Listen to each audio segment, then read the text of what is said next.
Hello বন্ধুরা, সবাই কেমন আছো? আশা করি সবাই খুব ভালো আছো, সুস্থ আছো। আমিও ভগবানের আশীর্বাদে ভালো আছি, সুস্থ আছি। তো আজকে দেখাচ্ছি ডিরেক্ট আমার বাপের বাড়ির ছাদের ভিডিও। তো আমি বাবার বাড়িতে এসেছি এই জাস্ট একদিন হলো। তো দেখো, এটা হচ্ছে চিচিঙ্গা গাছ, আমার বাপি বসিয়েছে। কত বড় হয়ে গেছে গাছটা, আর আমার গাছের প্রতি আকর্ষণ বেশি, আমার বাপিরও বেশি। তাই আমি প্রথমেই ছাদে গিয়ে দেখে নিয়েছি যে বাপি কি কি গাছ বসিয়েছে না বসিয়েছে। তো এটা দেখো, মালটা মানে মৌসম্বি লেবুরই একটা জাত, মালটা, সেটা হয়েছে। আমার বাপিও আমি যেরকম গাছ যত্ন করি তার থেকে দ্বিগুণ বেশি গাছ যত্ন করে, আর বাপির হাতে গাছ খুব ভালো হয়ও। এ দেখো, এটাও একটা চিচিঙ্গা গাছ, অনেক বড় হয়েছে। আর এই যে এটা পয়সা ফুলের গাছ, তো আরো অনেক গাছ আছে। এটাও কিন্তু একটা মালটা মৌসম্বি লেবুর গাছ, অনেক বড় বড় হয়, মানে বিশাল বড় বড় হয় এক একটা সাইজ, আর খুব মিষ্টি হয়। যদিও আমি কোনোদিন মৌসম্বি লেবু আমার ছাদে বসিয়েও করতে পারি না, কিন্তু বাপির দেখছি মৌসম্বি লেবুটা খুব ভালো হয়। আর এই দেখো, এটা হচ্ছে পিয়ারা গাছ। বাপি এর পিয়ারা গাছটা প্রায় বছর 3-4 আগে বসিয়েছিল। এত মিষ্টি পিয়ারাগুলো বলার বাইরে, আর পিয়ারা হয়েওছে তেমন, প্রচুর পিয়ারা হয়েছে। এর পরের বার এলে হয়তো বড় অবস্থায় পেয়ারাগুলো দেখাতে পারবো। এখন পেয়ারাগুলো একটু ছোট রয়েছে, তো চলো ছোটগুলোই তোমাদের দেখিয়ে নি।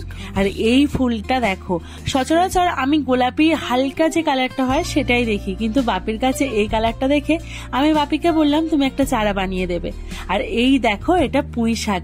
আমার বাপির শাকগুলো দেখো খালি, এত মোটা, এত সুন্দর হয়েছে, দেখার মতো। আর এই যে এটাও কখন বসিয়েছে কবে আমি দেখিনি। আর এটা হচ্ছে শশা গাছ, এটাও মাচা করা রয়েছে, তো আস্তে আস্তে বড় হতে হতে মাচায় উঠবে গাছটা। এই যে পুঁই শাক, এগুলো আমার মায়েরও খুব প্রিয়, বাপি বসিয়ে রেখেছে। এখান থেকে তুলে তুলে রান্না করে মা, আর একদম মানে হার্বাল, মানে কোনো রকম সার ছাড়াই। আর এটা হচ্ছে ধুতুরা গাছ, যেটা আমার মা পুজো করে শিবের সোমবার, তাই এটা বসিয়েছে। আর এই যে এইটাকে কি নাম বলতে পারবে? আমি নাম জানি, কিন্তু আমি তোমাদের পরে বলবো, তোমরা এখানে নামটা জানিও কিন্তু। আর এই যে রজনীগন্ধা আছে, এই সবেদা গাছ রয়েছে, সব গাছই রয়েছে। আর এই জবা ফুলটা দেখো, এত সুন্দর হয়েছে, কালারগুলো খালি দেখো, পুরো লাল যেটাকে বলে, একদম পিওর লাল। মানে এই কালারের জবাটা আমার এত ভালো লাগে, এগুলো ডবল জবা যেটাকে বলে, তো সেটা। আর এই যে সপেদা, এর আগের বার মনে হয় ভিডিওতে তোমাদের দেখিয়েছিলাম যে সপেদা অনেক হয়ে রয়েছে, তো সেগুলো বাপিদের খাওয়া হয়ে গেছে। মাঝে আমি অনেকদিন এসেও ছিলাম না, বাবুর পড়াশোনা ছিল আমার ছেলের, তো অনেকদিন আসা হয়নি। তো এবারে দেখছি আবার নতুন করে গোটা গাছে সপেদায় ভর্তি, মানে ধরেছে। আর আমি জানি প্রত্যেকটা ডগায় ডগায় যে সবেদা ধরেছে সব কটা হবে, কারণ এর আগের বছরও বাপির গাছ ভর্তি সবেদা হয়েছিল। আর এটা হলো কাগজি লেবুর গাছ, যদিও আমাদের অনেক মাঠ আছে, কিন্তু তারপরও বাপির শখ ছাদে বসাবে, তো সেই অনুযায়ী ছাদে গাছ বসিয়েছে। এই যে দেখো, এটা ড্রাগন ফলের গাছ, প্রচুর ড্রাগন ফল হয়, তবে এখন হয়নি, অন্য সময় হলে তোমাদের নিশ্চয়ই দেখাবো। আর এই ফুলটার নাম তো তোমরা জানোই, আমাকে অবশ্যই জানাবে কিন্তু কমেন্টে এটা কি নাম। আর এখানেও পুঁই চারায় ভর্তি, মানে আমার বাপি যেখানে পেরেছে সেখানেই গাছ বসিয়ে দিয়েছে। এটা হলো জুঁই ফুলের গাছ। আর এই যে আমার মতোই বাপিদের জামরুল গাছও বসিয়েছে। আমি যে জামরুল গাছটা কিনেছিলাম আর বাপি একসাথেই আমরা কিনেছিলাম, আমি এখান থেকে শহরে নিয়ে গিয়েছিলাম। আর এই যে এটা হচ্ছে আম গাছ, বাপির আম গাছে এই সবে বকুল এসছে, এবার হয়তো আম হবে। তো দেখো, আর এটা হচ্ছে চাল কুমড়ার গাছ, তো এই চাল কুমড়ার গাছটা উঠবে, ওটাও মাচা করা আছে। আর এটা হলো আদা গাছ। বাপির এলাচ গাছও বসিয়েছিল, কিন্তু এলাচ গাছে সেরকম এলাচ ধরেনি, তাই আর হয়নি। এই যে পেয়ারাগুলো হাত দিয়ে দেখাচ্ছিলাম। আর একটা জিনিস তোমাদেরকে দেখাবো, ওই যে দূরে দেখতে পাচ্ছ ট্যাঙ্ক বসানো যেটা, ওটা আমার মামার বাড়ি, দূরেরটা যেটা জানালা দরজা আছে, আমার ছাদ থেকে আমার মামার বাড়িটা দেখা যায়। আর এই যে আমার বাপি দেখাচ্ছিল লেবুটাকে ভালোভাবে হাতে করে তুলে, তো আমি সেটাই ভিডিও করলাম।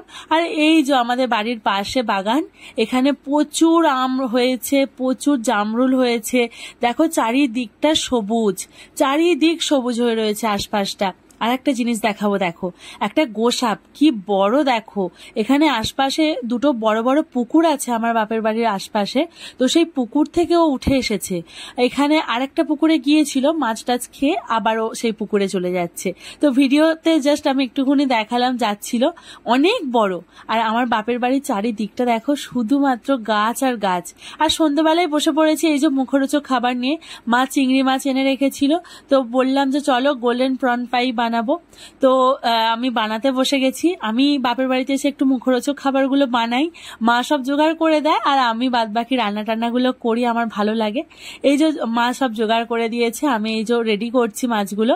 আর আমার মামার বাড়িতেও কিছুটা পাঠাবো, কারণ আমার দাদা মানে আমার মামার ছেলে খুব ভালোবাসে এটা খেতে। তো আমি মামার বাড়িতেও এটা বানিয়ে পাঠাবো। বসিয়ে দিলাম প্রথমে কড়াই, তাতে অল্প তেল দিয়ে দিলাম, সাদা তেল। আর এখানে আমি ব্যাটার করেই রেখেছিলাম, আর চিংড়ি মাছগুলো ম্যারিনেট করা ছিল। তো চিংড়ি মাছগুলো এবার আমি কড়াইতে দিয়ে দিচ্ছি। আর সন্ধ্যেবেলা এই সবগুলোই তো মুখে বেশি ভালো লাগে, মুখরোচক জিনিসগুলো। আর বৃষ্টি পড়ছিল, বৃষ্টির ওয়েদারে তো জাস্ট এগুলো জমে যাবে। তো দেখো ভালোভাবে ফ্রাই করে নিচ্ছি, আর একদম গোল্ডেন গোল্ডেন ভাবে ফ্রাই করতে হবে, যেহেতু এটা গোল্ডেন প্রন ফ্রাই, তো গোল্ডেন কালারটাই আনতে হবে। অবশেষে হয়েছে। আমার মা মামার বাড়িতে দেবো বলে তুলছিল। তো এই যে আমার মা সব তুলে নিল। এই যে আমার মামার বাড়ি, আমার দাদা বৌদি ওরা তখন ছিল না, তো আমার দিদা মামিমা ওরা ছিল। আর এই যে আমার দাদার ছেলে, কি কিউট হয়েছে দেখো, কত সুন্দর মিষ্টি মুখটা, আর কি এত ভালো লাগে ওকে আদর করতে, এত কিউট বলার বাইরে। একটু আদর করে চলে এলাম।